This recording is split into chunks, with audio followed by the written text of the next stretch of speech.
Lainnya pupuknya sudah bagus, tanahnya sudah hebat, ya carilah bibit yang unggul. Jangan asal bibit, itu maksudnya. Ya. Saya bisa melengkapi dari Pak Ed. Memang materi awal saya. Yang dimaksud bahwa kita menggunakan eco farming itu, ya, salah satu manfaatnya itu selain untuk tanah kita menjadi akan lebih baik, juga tanaman akan maksimal sesuai dengan potensinya. Saya akan katakan begitu. Nah, potensi ini kan berangkatnya dari bibit juga atau dari benih. Coba. Kalau memang benih yang dimaksud air tersebut, jadi benih yang sembarangan maksudnya. Nah, yang saya tadi sampaikan bahwa benih yang bersertifikat atau berunggul, ya, itu tentunya memiliki potensi hasil yang telah diuji sebelumnya. Nah, apabila di lapangan ternyata di bawah, berarti ada sesuatu hal yang salah. Nah, makanya upaya dengan pemupukan di lahan juga pemupukan di tanaman itu sebagai jawabannya. Sehingga saya alhamdulillah dengan paritas padi Impari 32 kemarin, yang sebelumnya saya paling bisa capai 78 ton, kemarin alhamdulillah bisa sampai 10 ton.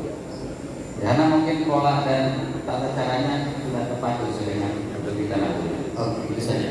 ya, cukup ya. Karena yang pertanyaan banyak sekali. Pertanyaan kedua. Bismillahirrahmanirrahim. Assalamualaikum warahmatullahi wabarakatuh. Waalaikumsalam. Saya Rasmiati dari Sumedang. Ini Pak, akan saya tanyakan. Satu, saya bertemu dengan calon pemakai eco farming. Masalahnya di sini kan eco farming jeda waktu dari pemupukan ke tanah itu ada 5 hari ya Pak ya. Masalahnya di tanah petani itu sudah terlalu keras, jadi sekarang dicampur, besoknya harus langsung ditanam karena tanahnya itu keras Pak. Gimana solusinya? Mungkin itu saja. Cukup. Dijawab, Pak Haji. Oke, itulah kondisi tanah saat ini ya. Tanah sudah marah. Jadi terlalu banyak unsur kimia yang sudah tercampur di tanah. Sebaiknya dalam proses pengolahan tanah itu dilakukan, jangan hanya mengejar ingin cepat panen. Satu, tanah itu dibaca, ya, tanah dibaca, kemudian cari produk dekomposer atau pupuk bakteri untuk mendegradasi. Ada ibu tadi sudah saya kasih webnya embryostore.com. Di situ ada produk saya untuk memperbaiki tanah yang tidak subur. Jadi nanti sebelum habis dibaca, tanahnya disemprot, ya, jadi racunnya ditekan, gitu ya, baru digaruk. Mungkin di tahun pertama tidak akan berasa, karena masuk kotoran kambing atau pupuk kompos itu untuk memberikan kerenggangan di tanah. Saya lihat kayak di daerah Karawang ya, daerah Sukamandi ke sana, karena satu daerahnya datar, kemudian ledok gitu ya. Itu orang udah nggak lagi mengenal namanya dibaca, jadi langsung digaruk saja. Tapi untuk daerah-daerah kayak Sumedang gitu ya, itu masih bisa dibaca, itu tanahnya dibalikin supaya oksigen masuk ke dalam tanah itu ada. Jadi ada proses, jangan buru-buru. Itu dibalik dulu. Nah setelah itu disemprot pakai pupuk pintar Bionet, namanya itu ada di web saya. Itu 1 liter itu untuk 1000 meter tanah. Jadi nanti dia bekerja kayak rayap. Jadi dia akan bekerja kayak rayap, dia memperbaiki kontur tanah yang keras sehingga dia menjadi renggang gitu. Nah kemudian baru aplikasikan eco farming supaya memberikan nutrisi unsur makronya di situ. Baru tanam. Karena organik tidak tercipta dadakan.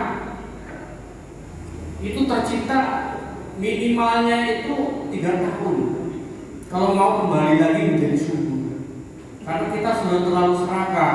Kalau nggak dikasih nitrogen sampai 25 kilo, 50 kilo, karena mengejar estetika, kalau nggak hijau nggak indah, akhirnya seperti itu. Padahal tanaman itu tidak terlalu hijau tidak masalah. Yang penting tumbuh subur gitu. Karena hijau itu adalah limbah dari proses fotosintesis klorofil. Klorofil itu identik hijau, cat hijau daun makanya. Tapi banyak tanaman yang punya klorofil tapi warnanya tidak hijau. Jadi kita jangan terjebak di situ. Kalau pakai organik, tanaman wah nggak hijau gitu ya, nggak asik, nggak menarik. Karena di benak kita kalau dikasih M Korea, hijau. 2 hari langsung hijau. Itu kan meracuni. Nah itu jadi itu mungkin saya kasih solusi. Jadi pada saat dibaca nanti semprot pakai Bionet, ya. Kemudian nanti setelah diluku itu digaruk ya, setelah diratakan itu bisa disemprot dengan Ekoparmi. Yes. Bahkan saya ada satu produk lagi yang pupuk mikronya sehingga tidak lagi menggunakan NPK, tidak lagi menggunakan ZA. Jadi hanya Bionet, Ekoparmi sama pupuk makro. Itu hanya sehat, tanahnya menjadi subur, alamnya menjadi makmur, ramah lingkungan, jauh dari penyakit. Kan seperti itu. Sekarang hasil 10 ton dengan kimia berhasil dijual ke orang yang meracuni banyak orang, tidak dosa. Kita makan hanya sekilo, 2 kilo, tapi yang dijual ke sana tontonan, yang makan orang banyak. Apa tidak meracuni namanya? Dengan ini lebih sehat ya. Jadi dengan produk Ekoparmi, dengan produk dari Embrio Multi Agro, jadi lebih sehat. Di sini di tengah-tengah kita ada produsen dari Ekoparmi yang akan menambahkan. Ya. Jadi nanti tunggu penjualan produknya toko bentuknya. Ya, saya sudah dijual, masuk aja di embryostore.com, itu langsung kontak. Baik, akan ditambahkan informasinya atau penjelasannya dari produsen dari Ibu Ekoparmi, Bapak Febri Islami. Bismillahirrahmanirrahim. Assalamualaikum warahmatullahi wabarakatuh. Salam cerdas Ekoparmi. Bismillah, Pak Dokter. Kita wujudkan petani sejahtera negara maju. Setuju? Petani sejahtera negara maju ini kita buktikan dan pupuk. Ekofarmi ini sejarahnya waktu masih cair. Kami pernah atau sering membuktikan tanah yang tandus keras itu menjadi gembur. Contoh mungkin kalau di sini ada dari NTT, waktu kami masih cair itu dipakai di Waingapu. Waingapu itu kan tandus loh, tanah tandus yang akhirnya menjadi gembur, petani suka. Karena apa? Betul kata Dokter tadi sampaikan, terlalu masifnya petani kita dari tahun 78 mungkin oke sejarahnya. Dan tahun 78 budaya pertanian kita dirubah menjadi organik ke organik. Mungkin Bapak Presiden kita dahulu tujuannya baik untuk meningkatkan produksi, tapi Pak Harto menjadi Bapak saudara pangan hanya tahun sampai tahun 80. Hanya tahun 84, hanya 1 kali. Dan petani salah dalam menggunakan pupuk, terlalu berlebihan dosisnya. Karena dianggapnya begitu masuk kimia, ketika itu naik produksi, dianggap akan naik terus sehingga 30-40 tahun kemudian dan sekarang saatnya tanah kita rusak. Dan bismillah, Aswad Ekofarmi ini bersatu dengan PTBS untuk membuktikan kepada petani bahwa dengan biaya murah itu hasil bisa bagus, tidak mesti dengan mahal. Mantap. Baik. Terus satu lagi, insya Allah untuk pertanian bagus, untuk peternakan pun bisa digunakan pupuk Ekofarmi. Jelas ya. Yang itu formula. Iya. Pertanyaan selanjutnya. Ya baik, Bismillahirrahmanirrahim. Assalamualaikum warahmatullahi wabarakatuh.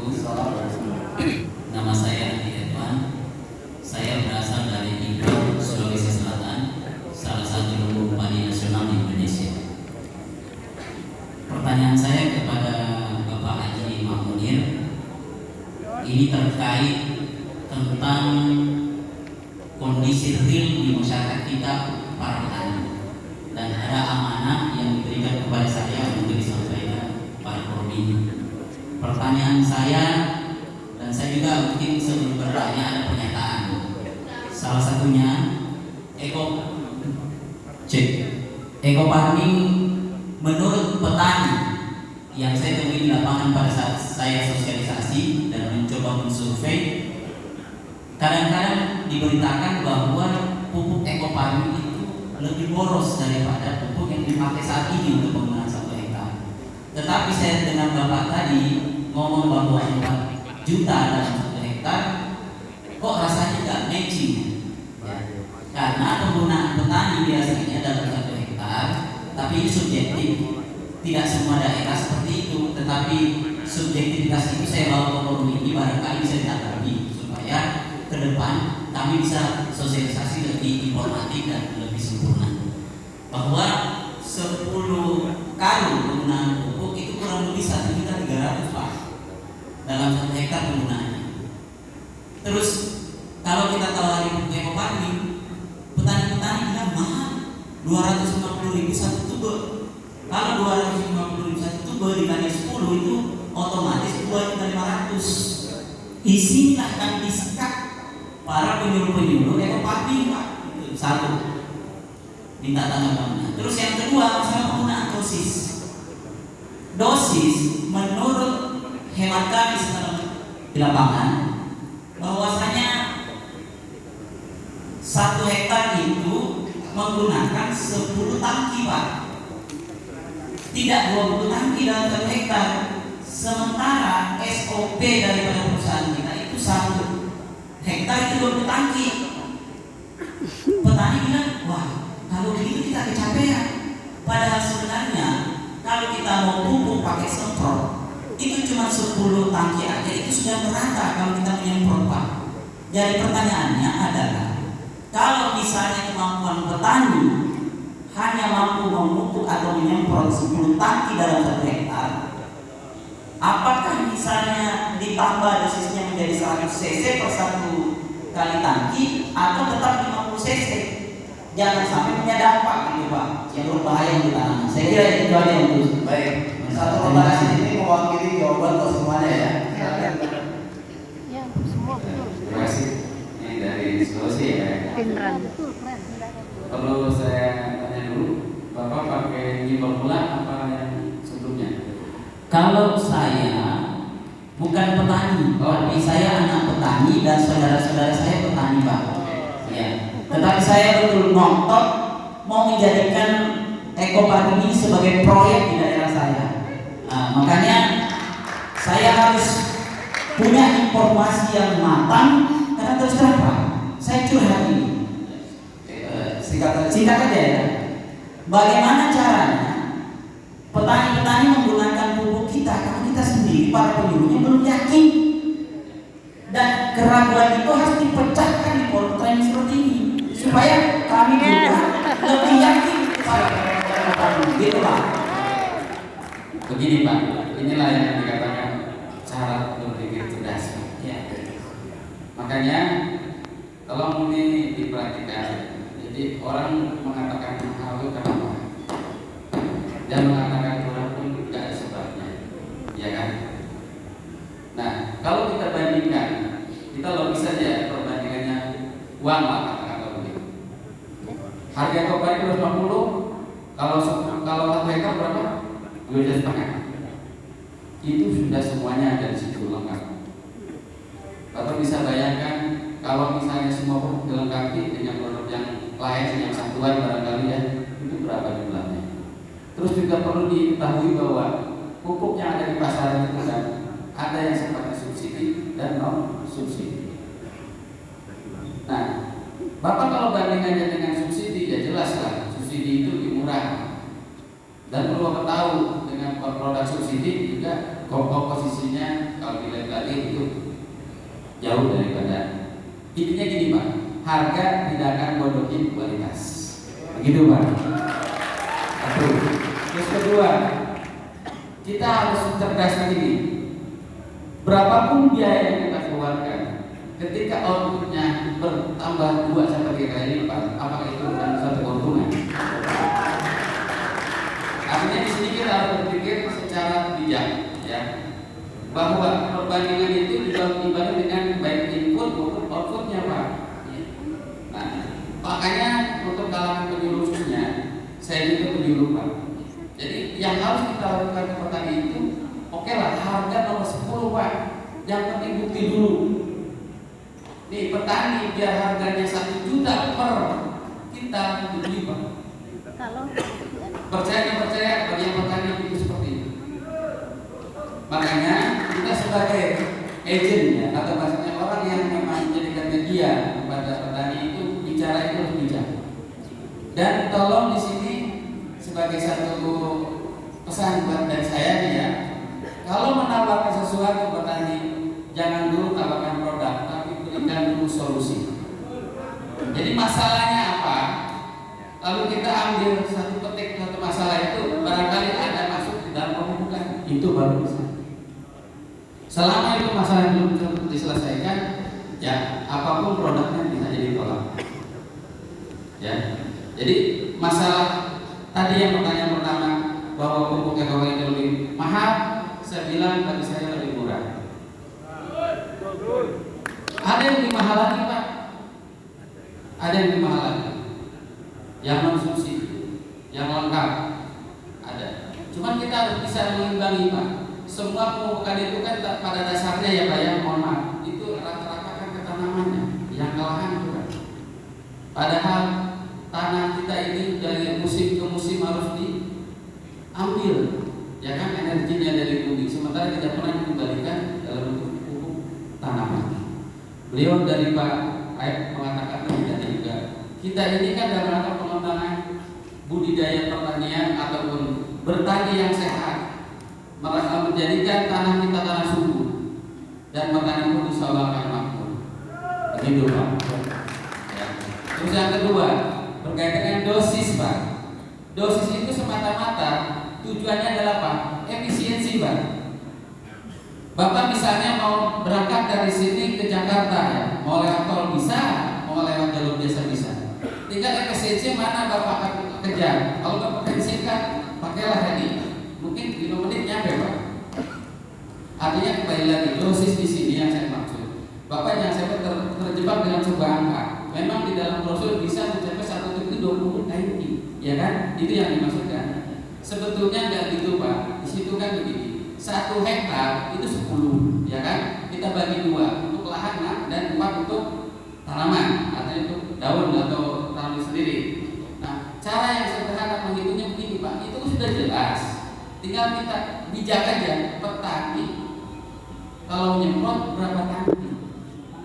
Ya, patokannya itu, Pak. Nanti akan ketemu dosisnya. Pindah dulu kamu. Jadi kalau Bapak yang tadi tanyakan, kalau 20 tangki, wah capek dong. Saya 20 tangki harus mengeluarkan energi yang luar biasa. Tidak begitu Pak pemikirannya. Bapak mungkin kalau bisa dengan drone, ya, yang teknologi Pajero, Pak, kayaknya itu cukup dengan 20 liter bisa 1 hektar selesai. Tapi kan di sini kita anggaplah yang biasa manual, ya, manual. Yang penting prinsip pemupukan, penyemprotan itu merata. Dan kalau bisa untuk daun itu ukuran partikel airnya sekecil mungkin, nozzle-nya yang halus mengkamu. Jadi kembali lagi saya katakan masalah tangki mau 20 tangki mau 5 tangki, yang penting itu habis merata di saat ini. Itu saja, Pak. Oh iya, mungkin kurang puas tapi kita berpikiran ya. Pertanyaan selanjutnya, Pak. Bismillahirrahmanirrahim. Assalamualaikum warahmatullahi wabarakatuh. Saya sebenarnya menanyakan tentang lain pohon tanaman buah-buahan juga. Saya punya pohon kayu, Pak, dan pohon durian di daerah Kawali sana, Pak.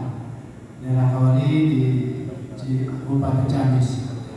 Kayu itu ternyata susah berkembangnya. Itu saya ada pohon alba, ada 5.000 pohon. Itu susah berkembang, susah besar dan selalu ropos. Ya, pertanyaan saya, bagaimana itu itu cara memukul kepala kayunya, besar kayunya dan tidak berpuasa. Untuk pohon durian, saya sudah 3 kali berbuah meskipun tidak besar, hanya 2 meter, tapi 3 kali rontok Pak. Supaya tidak rontok bagaimana Pak, dan buahnya besar dan lezat. Oke, Terima kasih Pak. Silakan yang mau jawab. Siapa aja? Ya, habis Pak ya. Bapak udah ngobrol sama tanamannya. Tanamannya udah ditanya belum? Tanya ya, kamu nyaman gak dengan kondisi saat ini? Itu sering ditanya. Gini Pak, kadang-kadang kita ini suka berpikir sesuatu yang dianggap sama kita pantas, tapi sama tanaman tidak pantas. Bikin lubang yang dalam, tanaman itu polybagnya dimasukin jelek, kemudian diburu supaya nggak roboh. Kan pikir seperti itu, daripada pasang ancir, dibuat amplisin tuh, begitu. Nah, kenapa pohon yang di hutan yang bijinya jatuh belum nggak ditanam, dia hanya terdampar saja di humus, tapi dia tumbuhnya cepat. Ini Pak, tanaman itu perlu bernapas, sama seperti kita. Jadi kadang-kadang bikinlah lubang yang dalam, kasih media, bukan berarti tanamannya harus dimasukin. Akarnya di atas, diberikan ruangan di bawah supaya oksigen yang terlarutnya banyak, akarnya cepat ke bawah.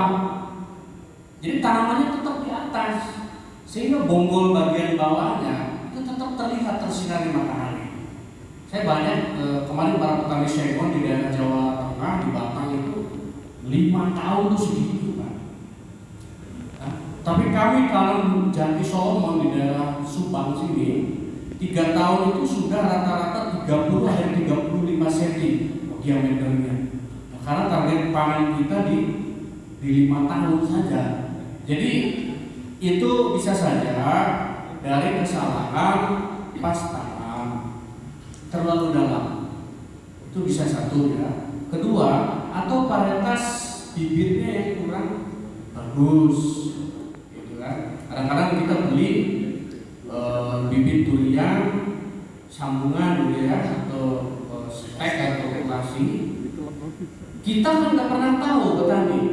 Dia nyambung itu pakai tunas generatif, tunas vegetatif, tunas air, atau tunas afikal. Yang penting ada bagian tunas muda 2 sambung. Itu. Kalau Bapak mendapatkan tanaman yang sambungannya dari tunas air, dia tugasnya hanya keluar bunga selesai.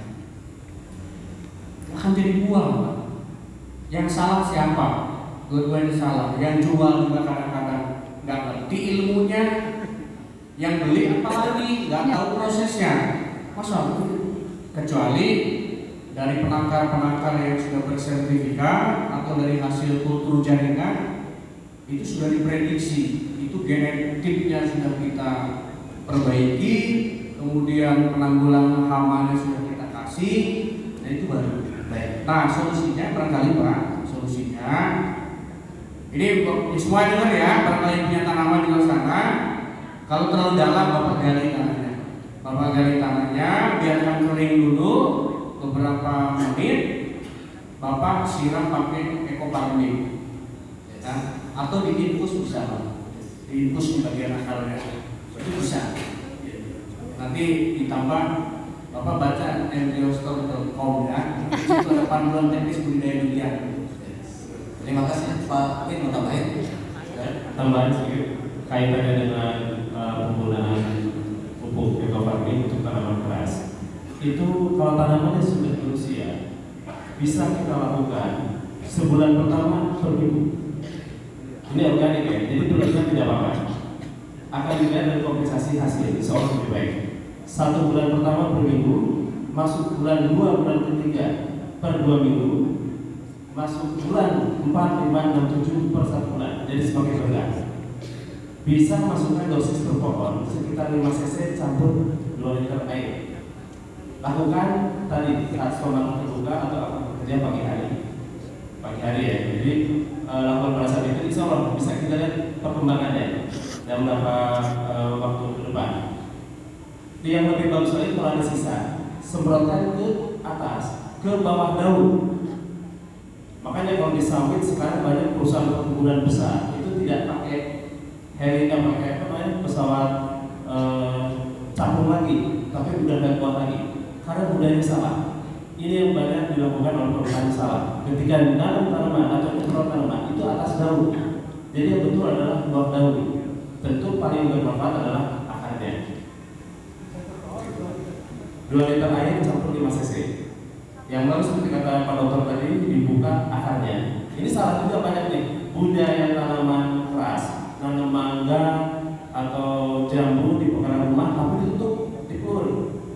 Itu bagusnya dibuka, akarnya dibuka. Biar proses kita terbantukan di sana. Insya Allah itu kan lebih bagus. Terima kasih. Baik, ya. Selanjutnya pertanyaan berikutnya kita mengejar waktu. Bismillahirrahmanirrahim. Assalamualaikum warahmatullahi wabarakatuh. Singkat padat jelas. Perkenalkan, nama saya Samsudi, asli dari Magetan, Jawa Timur, Pak. Jadi kami sudah mengaplikasikan pupuk ekofarming dan hasilnya cukup membanggakan. Tetapi ada satu hal yang kami ingin tanyakan. Kemarin ada kasus yang bisa dibilang orang-orang kampung kami bilang penyakit potong leher. Jadi penyakit potong leher itu di tangkal malingnya itu kan membusuk. Jadi padi isinya belum maksimal, tapi sudah membusuk gitu Pak. Alhamdulillah kami sudah panen dan hasilnya cukup memuaskan dibandingkan waktu pakai pupuk kimia. Tetapi andai kata tidak ada itu mungkin akan lebih baik. Mohon solusinya. Baik, Makasih. yang menjawab. Oh ini. Saya setuju. Penggaring batang ya disebutnya yang terjadi di kemasan selama ini dicantumkan di ekofarming mampu menangani hama ya. Tapi alhamdulillah Pak Febrian kemarin minta itu dihilangkan karena kaitannya dengan pihak Polda. Kenapa? Nah ini tolong mitra-mitra atau rekan-rekan pahami bahwa ekofarming adalah pupuk, bukan pestisida. Hanya kemampuannya kalau kita aplikasikan dari awal dari dasar tanah baik, otomatis kalau nama apapun akan lebih baik dan insya Allah imunnya lebih kuat sehingga terhadap serangan hama pun akan lebih kuat. Jadi konteksnya ke sana. Jadi sampai banyak yang bertanya oleh WhatsApp dan email, ini ada hama bla bla bla bla, gimana caranya? Jadi saya kembali beri pemahaman seperti ke sana. Sehingga nanti di kemasan pupuk yang per SK dan kemudian kita muncul tanggal 20 Januari kemarin kemasan yang baru muncul itu ada SK-nya, ada produsennya, ada harganya. Jadi harga tercantum 250.000. Tapi seperti Bapak kasus tadi di mana di Sulawesi Pak ya? Di Sulawesi. Kalau Bapak bantu para petani jangan jual dengan harga FO. Harga RO saja 125.000 kan satunya, bukan 2,5 kan. Jadi kita bantu dengan harga lebih murah para petani. Nah harga muncul, kemudian ada satu lagi jangan heran nanti kalau ada expired pupuk ini semakin lama semakin baik. Insya Allah tidak ada expired, tidak ada keluasannya. Jadi kalau nanti jangan kaget begitu lihat kemasan loh ini ada expirednya tahun 2024. Itu syarat yang harus dimunculkan oleh Kementan. Jadi di sini kesempatan saya untuk menyampaikan jangan khawatir di situ ekspert itu tidak fungsinya tidak kadaluarsa. Gitu. Nah kembali lagi tentang kami, begitu muncul pengeret batang, kalau aplikasinya sudah tuntas sampai 56 hari setelah tanam, begitu muncul hama, tolong tambahkan lagi 1 cuk untuk 1 hektar. Karena kita banyak kejadian seperti dengan saya yang sering di BUMN, kejadian sama pengeret batang dan kresek. Tapi alhamdulillah bisa terbantukan. Intinya pilihan petani, begitu terserap pengeret batang, mereka mau berkorban gagal panen atau nama satu lagi. Mungkin hasil panen tidak sesuai dengan harapan, tetapi tidak banyak uang yang terbuang. Gitu ya. Cukup ya. Bagus. Karena Bapak